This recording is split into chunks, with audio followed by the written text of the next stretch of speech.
2018년 중국 산둥성 병원을 찾은 장 씨는 청천벽력 같은 사실을 알게 되는데요. 바로 가족들이 뺑소니 사고를 당해 아내는 혼수 상태, 그리고 어린 아들은 그만 사망하고 말았던 겁니다. 아이고. 첫 기사부터 너무 힘들다. 그러니까 가슴이 찢어지는 그런 소식인데 사실 뭐 뺑소니 보험이 도망가지 않고 피해자들 병원에만 모시고 왔어도 사실 어린 아들 정도는 살 수 있지 않았을까라는 그쵸. 희망을 가져보게 되는데 아휴. 아니 근데 범인이 누굽니까? 이 뺑소니 보험 잡았습니까? 그런데 말입니다.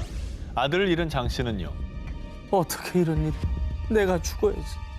다 내 잘못이야. 파렴치한 뺑소니범을 탓할 수가 없었는데요. 그 이유가 무엇이냐? 사고 당일 밤 장 씨는 늦게까지 술을 마시고 직접 차를 몰고 집으로 향했는데요. 에이? 만취 상태였던 그는 결국 한 여성과 소년이 타고 있던 전동 스쿠터와 충돌, 설마. 사고를 내고 말았습니다. 아이고. 어머, 그런데 음주운전 이거 걸리면 안 되는데 어떡하지? 에이, 모르겠다. 장 씨는 음주운전으로 가중처벌을 받을 게 두려워 사고 수습도 하지 않고 그대로 도주한 겁니다. 아이고. 피해자들은 사고를 낸 장 씨 대신 목격자의 신고 덕분에 병원으로 이송될 수 있었는데요. 하지만 피해 여성은 혼수 상태, 그리고 그녀의 아들은 안타깝게도 이 뺑소니 사고로 사망하고 말았습니다. 잠깐만. 뭐야, 그 사고 피해자들이 그렇습니다.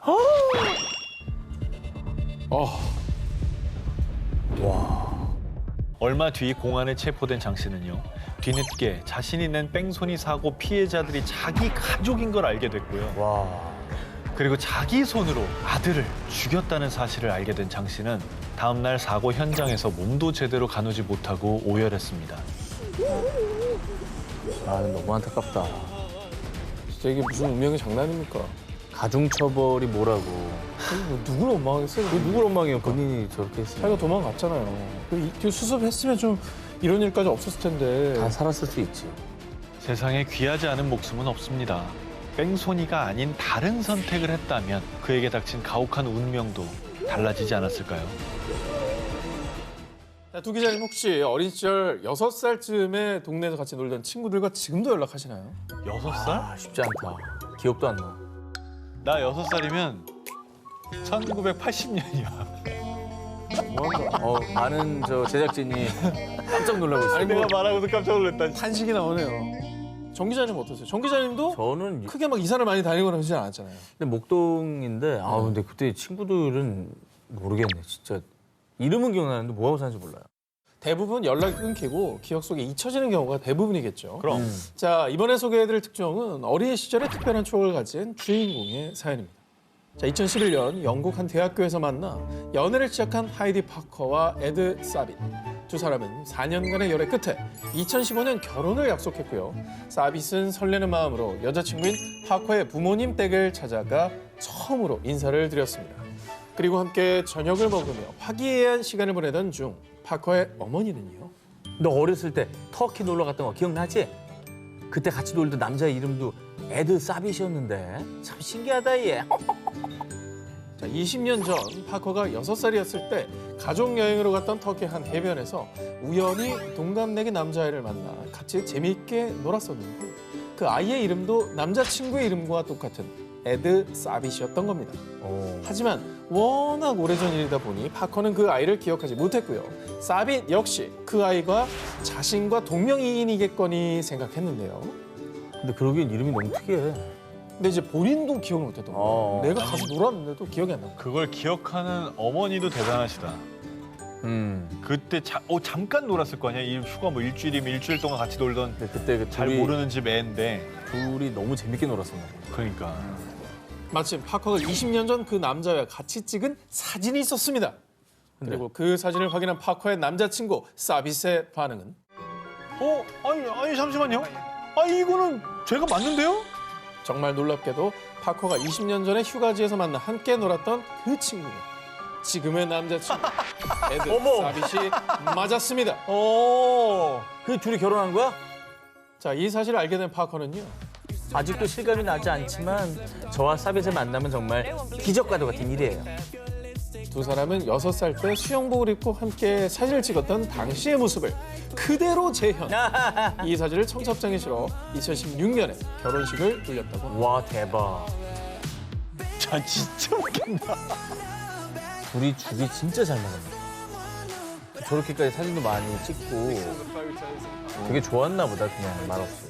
이거는 진짜 드라마 같은 그런 얘기다. 청첩장 뭐 최고의 청첩장이다 저거. 진짜 완전 운명적인 만남이잖아요. 2012년 중국 베이징의 한 병원. 20대 여성 인춘리는 매일 밤을 눈물로 지샜는데요. 이제 겨우 8개월 된 아들 투안투안이 선천성 담도 폐쇄증이라는 희귀병을 앓고 있기 때문이었습니다. 간 이식 수술을 하지 않으면 아이는 2살을 넘기기 힘들 겁니다. 아들을 살리기 위해선 하루빨리 간 이식 수술을 해야 했지만 정말 안타깝게도 인춘린 부부는 검사 결과 간 이식 수술 부적합 판정을 받았습니다. 이게 이제 아들이 병에 걸려서 죽어가는데 부모는 해줄 수 있는 게 없잖아요. 아무것도 없는 거죠. 이거는 너무나도 가슴 아픈 일이죠. 진짜로. 세상에 저 말이 너무나 가슴 아프지 않아요? 2살을 넘기기 힘들다 이런 아니 말을. 오가다가 생채기 하나만 넣어도 진짜 마음 찢어지고. 그러니까. 모기만 물려도 싫은데. 그러니까. 인춘리는 아들에게 맞는 간 공여자가 나타나길 빌고 또 빌었습니다. 그러던 어느 날 어머님, 탄탄이랑 같은 병을 앓고 있는 아이가 있는데 혹시 그 아이에게 간 이식을 해주실 수 있을까요? 의사는 생후 10개월 된 저저란 아이도 투안투안처럼 선천성 담도 폐쇄증을 앓고 있다면서요. 저저의 부모는 간 이식 부적합 판정을 받았지만 투안투안의 엄마인 인춘리는 저저에게 간 이식이 가능하다며 수술을 부탁했습니다. 운명의 전쟁이다. 내 자식은 안 되는데 또 다른 아이한테는 간을 공유해 줄 수 있다는 거잖아요. 그렇죠. 마음은 아는데 간 이식을 하면 당연히 체력이나 내 상태가 떨어지잖아요. 당분간은. 그렇죠, 그렇죠. 그러면 내가 아이를 돌보기가 쉽지 않을 수도 있고. 쉽지 않은 결정이죠. 예. 그 아이 엄마의 마음도 알 테니까 알지. 이걸 와. 자, 그런데 운명은 그리 가혹하지 않았습니다. 인춘린의 아들 투안투안도 수술을 할 수 있게 된 것이죠. 오, 진짜? 다행이다, 다행이다. 진짜? 네. 자, 그런데 말입니다. 인춘린의 아들 투안투안에게 간을 이식해줄 공여자의 정체였습니다. 설마 크로스? 이 감동적인 사연에 크로스라니. 간 크로스야? 아니 근데 크로스라고 하니까 이해는 된다. 뭔 상황인지. 뭐 알겠죠? 설마. 정말 운명처럼 엄마들이 서로 간을 교환해서 아기들에게 이식 수술이 가능했던 것입니다.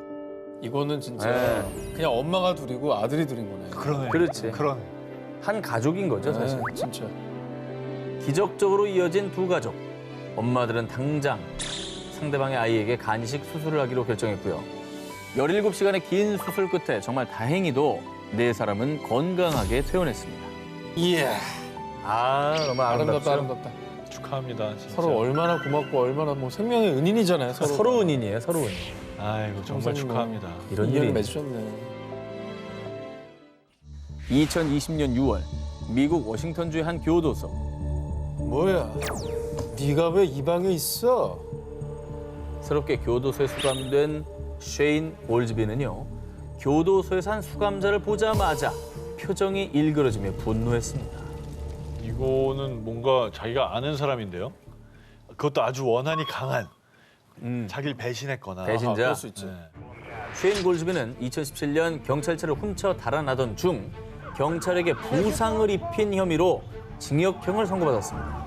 골즈비의 분노를 산 수감자는 로버트 멍거라는 자로 그는 수십 명의 미성년자를 성폭행, 43년형을 선고받고 복역 중인 아동 성범죄자였습니다. 그리고 이 두 사람은 절대 만나서는 안 될 지독한 운명에 놓인 사이였습니다.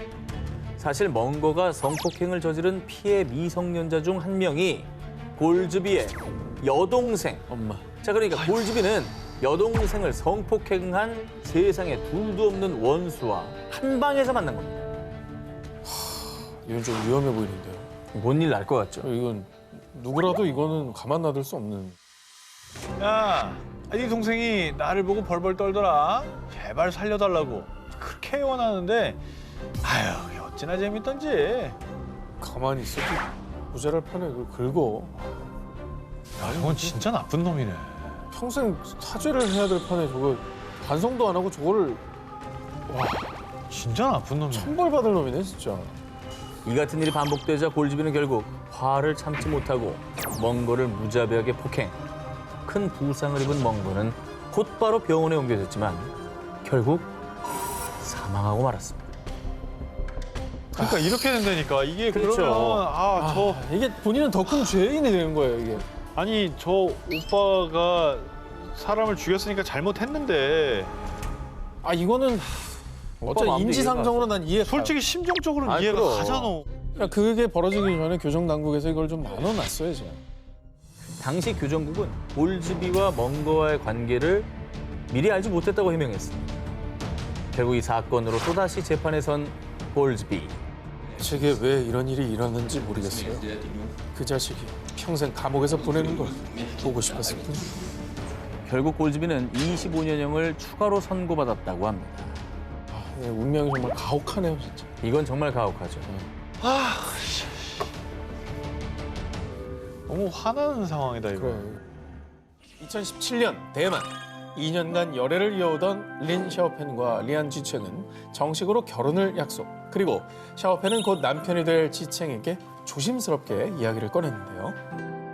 9년 전에 내가 죽을 뻔한 적이 있는데 어떤 사람이 날 구해줬거든. 그 사람한테 꼭 당신을 인사시키고 싶어. 생명의 은인이 있으니까 뭐 덕분에 내가 잘 살아서 이렇게 결혼까지 합니다. 그렇죠. 인사를 하고 싶었나 보네. 평생에 본인의 남자를 만났기 때문에 나를 여기 있게 해준 사람을 만나게 해주고 싶은 그렇죠. 감사 인사를 올리는 거죠. 네. 근데 뭔 죽을 고비를 다 겪으셨어요.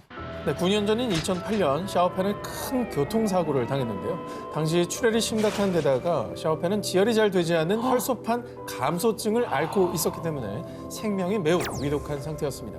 하지만 혈액과 혈소판이 동시에 필요한 그녀에게 딱 맞는 혈액을 찾기란 쉽지 않은 일이었는데요.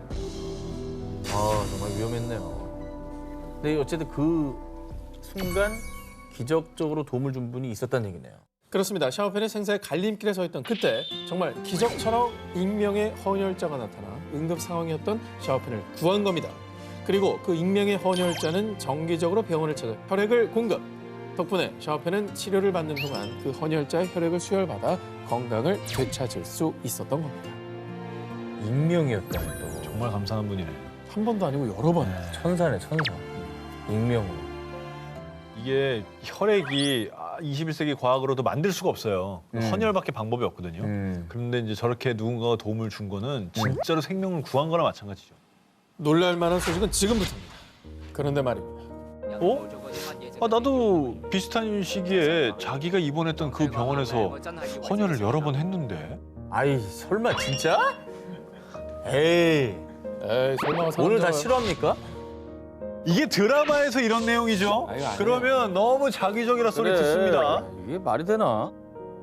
샤오펜도 혹시나 하는 마음에 해당 병원을 찾아갔는데요. 자, 병원에서 알려준 당시 혈액 기증자의 정체는 대만 신주시 출신의 리안 지챙이라는 남성분이시네요. 9년 전의 생명의 은인은 바로 지금의 남자친구인 리안 지챙이었던 겁니다. 그러니까 나는 더 대박인 게 그러니까 와. 이걸 알고 사귄 게 아니라 결혼할 사람을 소개시켜 주려고 찾다 보니까 얘기하다가 당신이었어? 이렇게 된 거잖아요. 이 얘기 안 꺼냈으면 또 둘 다 몰랐을 거예요. 그렇지. 평생 모르고 살 수도 있는 거지. 같은 피가 흐르는 두 사람이네. 부부싸움은 쉽지 않겠네요. 내가 너를 어떻게 살렸는데? 그래 널 살린 사람한테 할 소리야!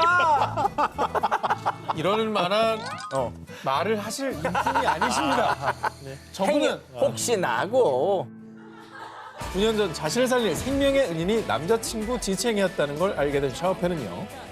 전 남자친구에게 2번이나 구원받았어요. 한 번은 아팠을 때고 또 한 번은 진정한 사랑을 알게 해준 지금이죠. 잠시 스쳐간 줄 알았던 인연. 어쩌면 평생을 함께할 운명의 상대일지도 모릅니다. 2011년 6월 브라질 바이아주. 피돈 바쿠라는 작은 마을에 사는 여성 마리아는 은밀히 카를로스라는 남성을 찾아갔습니다. 우리 남편이랑 바람난 여잔데요. 꼭 좀 죽여주세요.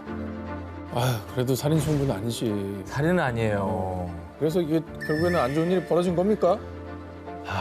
살인 의뢰를 받은 카를로스는 곧장 작업에 착수. 그런데 정말 무슨 운명의 장난인지. 세상에. 이렇게 아름다운 여성이 있다니. 아니야, 난 킬러야. 죽여야 한다고. 너무 예뻐. 카를로스는 범행 타깃인 아로우조를 보자마자 fall in love. 뭐야? 첫눈에 반하고 마는데요. 이거 영화의 드라마야. 아니 근데 갑자기 사랑에 빠지면 어떡해. 아니 근데 사람 죽이는 것보다 차라리 난 사랑에 빠졌으면 이게 좋겠어. 낫지, 이게 낫긴 그래요? 하지. 잘 죽이면 됐지. 도망가 그냥. 그래라. 아니 살인보단 낫잖아. 그래. 자, 카를로스는 마음을 다잡고 몇 번이나 아로우조를 죽이려고 했지만 번번이 실패. 오히려 그녀를 향한 마음만 더 깊어졌습니다. 밤에 잘 때 떠오르고 막 그러나 보다. 결국 카를로스는 아로우조에게 모든 사실을 털어놓고 살인을 포기. 어머나. 그런데 문제는요. 어떡하지? 내가 안 죽인 걸 알면 다른 사람을 시켜서 또 죽이려고 할 거 아니야. 이제 수호신이 되는구나. 결국 카를로스는 사랑하는 여인을 지키기 위해 케첩을 이용해 가짜 살해 현장을 연출.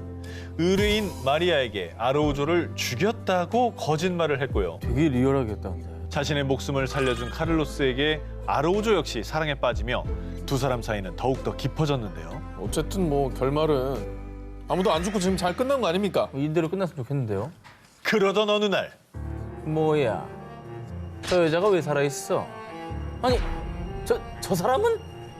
아로우조가 죽었다고 생각했던 마리아. 그런데 죽은 아로우조가 버젓이 살아서 카를로스와 키스하는 모습을 직관한 것입니다. 아이, 뭐 딴 데로 이사를 가든가 왜 그러고 있어 또. 아니 근데 이럴 거면 화가 날 게 아닌 게 어차피 자기 남편이랑 바람 펴서 죽여달라는 건데 이게 끝나고 정리하고 그걸로 간 거잖아요. 근데 그 분노가 사라지지 않은 거지. 아 그래? 죽이고 싶을 만큼 그냥 너무 그랬다고. 싫은 거야 그냥.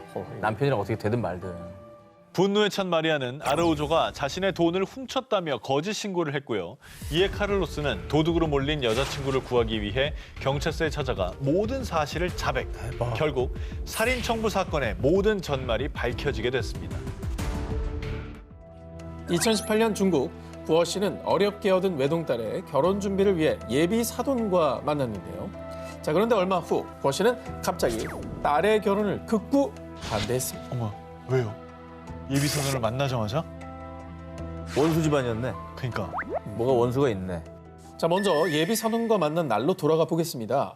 자 예비 사부인을 본 구어 씨는 그녀가 한눈에 과거 결혼을 약속했던 첫사랑이라는 사실을 알았잖아요. 와 씨. 와. 이게 아름다운 기사입니다. 뭘 뭐 하자는 겁니까 지금? 자, 지금부터 시작입니다. 이들의 드라마는 한치 앞도 내다볼 수 없는 운명의 소용돌이에 빠지게 됩니다. 예비 사위 왕유지를 본 구어 씨는 아니 아무리 봐도 나 젊었을 때 모습이랑 똑같은데. 설마 야 이거 진짜. 이런 거에 강해. 옛날에 일본 드라마도 하더니. 사쿠라 신주 계열이죠. 사쿠라기 순주인데 이거. 자, 와. 만약에 첫사랑과 헤어졌을 당시 아이가 생겼다면 딱 예비 사위의 나이였고요. 아이, 왠지 모르게 자신과 닮은 모습. 구어 씨는 혹시나 하는 마음으로 가족들 몰래 예비 사위와 자신의 DNA 검사를 의뢰했습니다. 아 합리적 의심이 생기지. 아니 그 이 경우에 만약에 그게 맞다면 자기 딸하고 반은 형제인 건데 그래, 안 결혼하게 되지. 하기 좀 그렇긴 해요. 아니, 근데 안 결과는 되지. 아직 안 들으셨잖아요. 아이 뭐 결과가 뭐겠어 그럼. 그 결과 그의 직감대로 예비사위 왕유진은 친아들이 맞았습니다. 아이고야. 자, 그래서 구어 씨는 모든 사실을 딸과 아내에게 털어놓았고요. 딸은 믿을 수 없는 자신의 운명에 큰 충격에 빠졌습니다. 아 저 딸은 또 어떻게 사냐. 그런데 운명이 만든 드라마는 극적으로 또 한 번 반전을 맞이합니다. 여보, 내가 당신에게 말 안 한 게 있어. 사실 우리 딸 우리랑 피 한 방울 안 섞인 남이야. 그건 또 뭔 소리야? 어? 사실 구어 씨 부부는 간절히 아이를 원했지만 수차례 유산하는 아픔을 겪었고요. 당시 간절히 아이를 원했던 아내는 결국 사업차 타지에 나가 있는 남편 구어 씨에게 유산 사실을 숨긴 채 몰래 아이를 입양해 친딸처럼 키웠던 겁니다. 그 딸은 유전적으로 남이었던 남이었던 거예요. 하마터면 운명의 장난으로 결혼하지 못할 뻔한 자녀를 역시 운명의 여신의 축복 속에 결혼의 성공. 모든 게 엉킨 실타래가 풀어졌습니다.